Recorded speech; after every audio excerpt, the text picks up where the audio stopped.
සුබ දවසක් හැමෝටම මේ වීඩියෝව ඔබ වෙත ගෙනෙන අද දිනය 2025 දෙසැම්බර් 6 වෙනිදා. අපොස සාමාන්‍ය පෙළ 2025 විභාගය කල්යයිද? මේ සම්බන්ධවයි මේ විශේෂ නිවේදනය.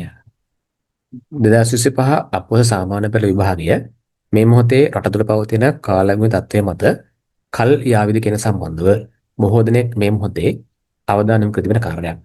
මේ සම්බන්ධව 2025 දෙසැම්බර් 5 වන දින ජාතික රූපවාහිනී විශේෂ රචන සහභාගී වෙමින් විභාග කොමසාර් ජනතුමිය අදහස් ප්‍රකාශ කළා.